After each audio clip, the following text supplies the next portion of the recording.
Good morning, everybody. Happy Tuesday. We have an amazing show for everybody today. What do we have, Krystal? Indeed, we do. We've got great friend of the show, Ryan Grimm, on. He is going to recap yesterday's opening statements in the ACB confirmation hearings. Questioning starts today. He'll preview that as well. We also have Richie McGinnis on. He's a reporter. He's going to talk about that shooting in Denver that has gotten a lot of attention. But we wanted to start with Trump's strategy and how they are trying to get back in the game. It's interesting, right? So now 21 days, officially about 3 weeks to go until Election Day. You get to see the money where the mouth is, right? So where are they spending money? What are they doing? What are they thinking? So what they are thinking at this moment is that the group they need to win back or win support or at least hold support amongst seniors more than anything. Seniors fleeing the Trump campaign since April, ever since Trump's handling of the coronavirus. So Jonathan Swan over at Axios, who broke that story yesterday, they are launching a multi-million-dollar ad campaign, which is aimed at winning back seniors. And we actually have some of those ads just to give you a preview of what they're thinking and the messaging behind it. A little bit distant from reality, kind of funny. Let's take a look at the first one. President Trump is recovering from the coronavirus, and so is America. Together, we rose to meet the challenge, protecting our seniors, getting them life-saving drugs in record time, sparing no expense. President Trump tackled the virus head-on, as leaders should. I can't imagine that anybody could be doing more. We'll get through this together. We'll live carefully, but not afraid. I'm Donald J. Trump, and I approve this message.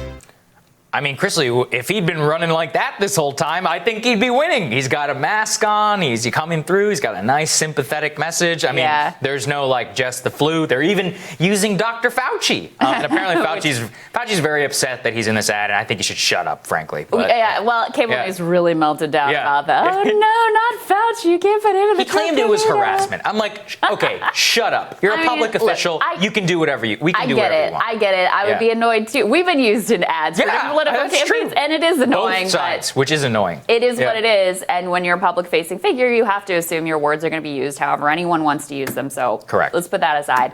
I mean, first of all, it's amusing to me that even in his, COVID, I'm helping seniors ad, he, somehow makes it about himself. That's one piece. But the other piece is, look, you're right. If this was the messaging all the way through and the ads matched with the reality he'd win. Of what people were experiencing, he'd be in good shape right now. I will say, we've talked a lot about how seniors have fled Trump over coronavirus, and that is partly true, but they actually were leaving him even before that. So in the 2018 midterms, already he was losing support among this key group, a group that he won handily last time around, and that contributed to his wins, of course, especially in states like Florida and states like Arizona, which are very much in play this time around, and on which he depends in order to possibly try to pull off a victory. So look, yes, this is good messaging. Yeah. Unfortunately, when you have this and then you have the visuals of the rallies and no one socially distanced and all that's going on there and just the track record of months and months and months repeatedly of the president not taking it seriously,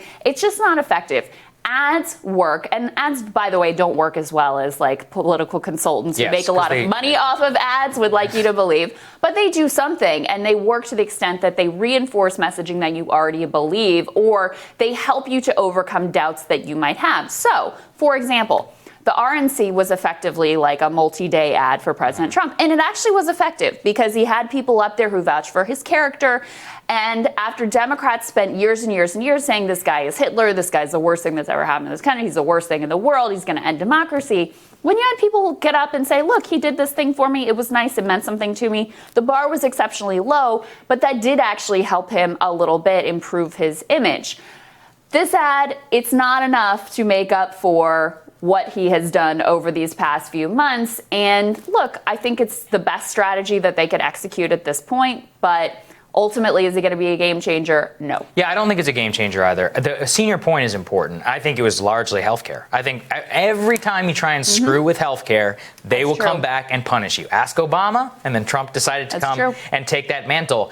It's interesting, too, because it's not just part of this strategy, but because they're throwing everything at the wall, you can get a preview of what, if Trump had stuck to a message about how he could be running a pretty effective campaign against Joe Biden. As you have said, it's insane insane and ridiculous to show that the Biden campaign's favorability ratings have gone up during this entire campaign because of attacking him as a radical socialist. One of the new ads actually hits him exactly the way that they should. Let's take a listen. We judge leaders by their results. Under Joe Biden, we got endless war, a broken VA, veterans paid with their lives, ISIS grew, slaughtered innocents. That's what Joe Biden's weak leadership left us. Under President Trump, America is winning again. President Trump crushed ISIS, eliminated the world's deadliest terrorists, fixed the VA, and is bringing our troops home. Real leadership, real results. I'm Donald J. Trump, and I approve this message. Again, Krystal, we never hear about Iraq from the president. Almost never. I mean, over and over again, it's about radical socialists or Green New Deal. They're going to take away your health care, all this other stuff. But the very basic case to be made is right there. Iraq, the MBNA, China. I mean, even what we're going through right now, we'll talk about China a lot later in the show. Who made it so that Mark Cuban is a toady for the Chinese government? Right. It's Joe Biden and many of the policies that they've pursued for 40 years. You never hear about it. And again, it just shows that when they're cutting these ads, they know that this is what's effective, but then it doesn't come out of the president's mouth. That's the maddening part. You every once in a while get a glimpse, right? In the president's speech, again at the RNC, I don't know why I'm thinking so much about the RNC today, but he had that line about Joe Biden embraced working class people. He took their money and then he shipped their jobs overseas. And it was like, whoa. Now that is a message that would damage his favorability, would maybe give you a shot. We saw in the Democratic primary when the Sanders campaign dipped their toe in the water of going after Joe on Social Security. Like a 2-week period. And on Iraq and on trade, he took on water. I mean, that was in the buildup to Iowa where he got destroyed, and then New Hampshire where he also fared very, very poorly. So there are attacks you can launch here, and this is one that I think lands really solidly. Look, right now the number one issue is Corona. It is what it is. There is no way that you can avoid that is the number one issue on people's minds. But you'll be surprised when you look at the polling of what the top issues are for people. It's Corona and it's the economy. But oftentimes, terrorism, national security continues to rate very high, which is actually something that I was sort of surprised to see in the polling, given that it's not something we see in the news coverage a lot. But it makes sense when you think about it. We have had election after election after election where people are like, we want our people to come home. We're done with these endless wars. And time again, they elect presidents and they elect members of Congress who say they're going to do that, and it never, ever happens. So I think it's effective messaging. Again, it's a little too little, a little too late. The Obama campaign's strategy around Mitt Romney to define him early and then continue hammering him, that really is kind of the gold standard for how you define an opponent. The Trump campaign did it very effectively against Hillary Clinton. Defined her early on and just hammered it home, hammered it home, hammered it home. The one message that they've really been consistently going with is the Trojan horse for the left radical socialism thing. And obviously, not only has that not landed, it has somewhat backfired. So throwing this into the mix, yeah, it's a smart, effective strategy, but it's way too late for them to actually have a cohesive attack line against Joe Biden. Your Mitt Romney point is incredibly important. I want people to internalize that, which is that Obama defined Mitt Romney about almost a year into the campaign, a year before the campaign. They had all these, websites, how much more money did you pay than Mitt Romney in taxes? And they got criticized for it. By the way, people would say you should save your money. Yeah, right. Wait, no one's paying attention now, but it was extraordinarily effective. It was incredibly effective at the time. Now think about Trump and even the Republican machine, let's be honest, about Hillary Clinton. I mean, it was the same message for 20 years. This woman does not play by the same set of rules that all of you do, and she uses her public office to enrich herself and her family. All true, really. And so that's what you need, is you need a message which collides with reality. Nobody in their right mind thinks Joe Biden is a radical socialist. What a lot of Americans think are go look at their enthusiasm for him for the job. Very low. Not a lot of people think that he's up to it. A lot of them think that he's too old. A lot of them think they're like, hey, I didn't like Iraq. I didn't like when he did this, and I didn't like when he did that. But this other guy's not taking coronavirus seriously, so I guess I'll do this. Yeah. That is deadly. And I think that Trump in a way defines himself. Nobody can really define him. It's really upon himself. True. And that was really, I think, one of his great failures throughout so far through the campaign. And you can begin to see this in the polling, which is just depressing, honestly. I mean, let's throw up the New York Times Siena poll that came out yesterday. This is from Michigan and Wisconsin.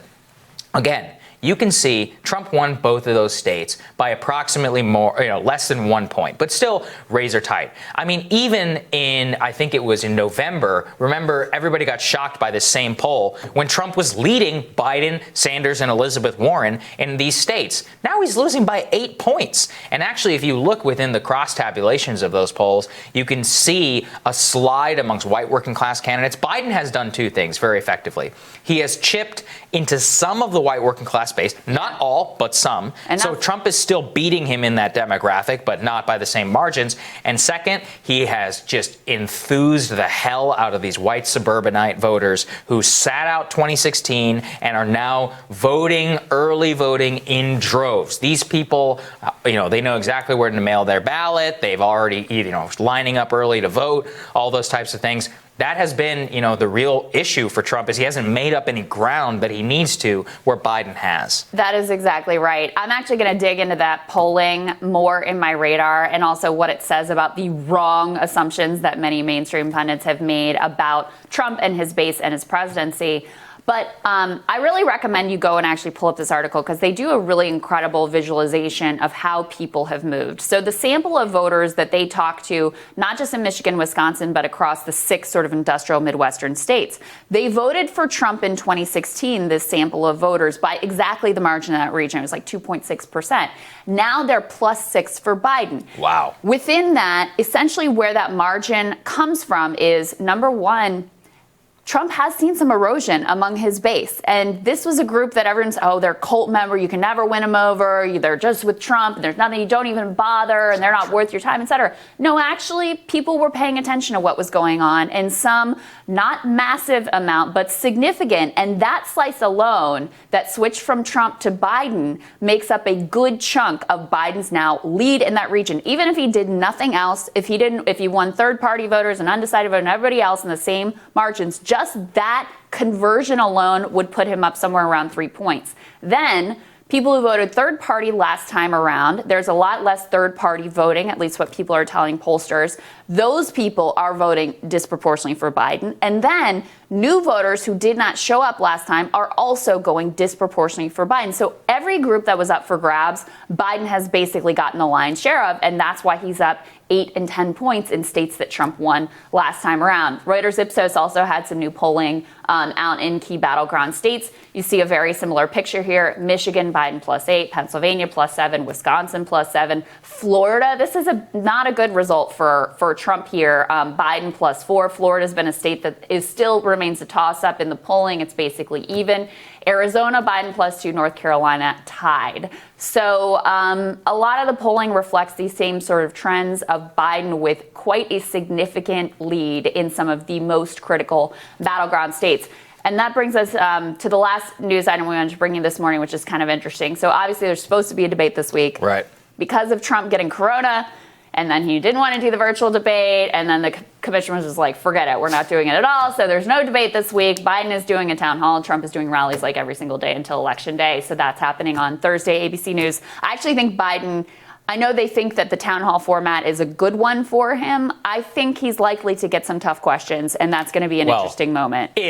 If they don't stack the audience like they have done not ABC, but how NBC did in the past. Oh, NBC. ABC, to their credit, they gave Trump some incredibly tough questioners, which I like. I think that adversarial voter questions, best 100%. Questions you're ever going to get there. Yeah.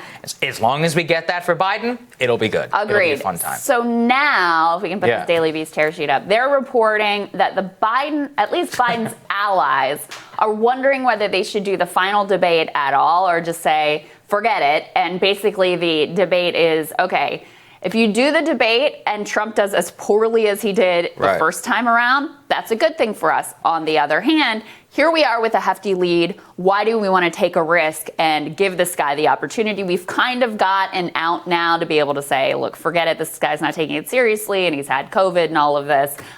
Personally, I think that they should do the debate. I think people deserve to hear from these candidates. I agree. Even though the first debate was certainly less, in a sense, it was enlightening. I think people actually looked at this and they did actually learn something. What a lot of people learned is I do not want this guy in my living room for 4 more years because this is really obnoxious and annoying and I'm kind of over it. But that was actually an aligning moment for a certain number of people, and we saw polls shift. So you do learn something from these debates, even when they are less than what we may want them to be. Yeah, well, let's hope that it actually happens, since the foreign policy debate, like I said, lowest rated, still my favorite. That's where you really learn who these people are. But unfortunately, for all the nerds out there. For all the nerds out and we there. should say the official Biden team stance is we're doing the debates. Yes. So I think that will be the expectation. I hope so. Interesting that there's a little bit of thought and strategy going on there. Right. All right, we're going to tell you what's on our radars. That's next.